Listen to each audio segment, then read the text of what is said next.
campaign and who have shared this journey with me. I want to thank you for your friendship. Second, I want to thank my friend Promise King. You know, Promise is a very humble person, as we all know. He doesn't like to be singled out. And whenever you ask him something, he always comes back with, "What do I know?" Well, what he knows is more than most people that I know. He had the vision to start this organization. He had the tenacity to pull together a board. He had the perseverance to pull this dinner together and to guide us. And throughout my campaign, he has been a coach, a mentor, a friend, picking me up when I made mistakes, teaching me about how to communicate to people, and inspiring me. And so I would ask you to join me tonight in acknowledging the tremendous work of Promise.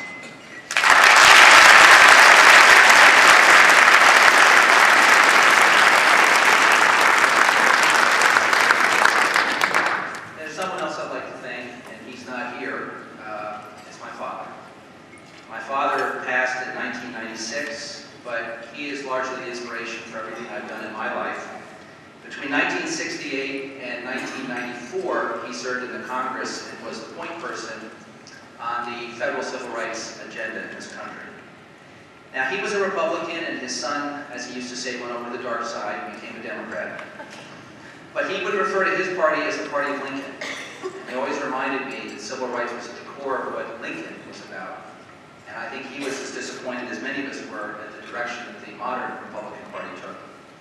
Whether it was the Civil Rights Restoration Act or the ADA, whether it was the Voting Rights Act, on every single major piece of civil rights legislation, my father was in the trenches, always giving credit to others for doing the heavy lifting.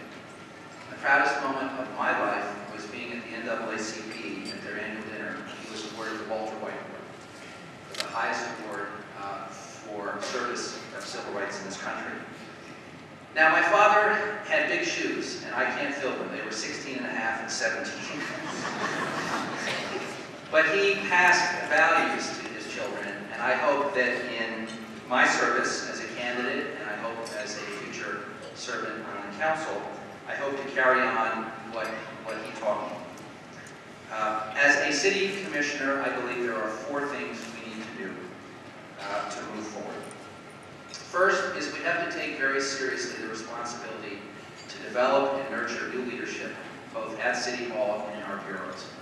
Diversity is a wonderful ideal, but until we have minority leadership at the helm, at the top of all of our bureaus, we have not finished our journey. Second, we have to make sure that there are contracting opportunities for all. I was proud when I served on the Housing Authority of Portland that we set a 20% goal for the New Columbia.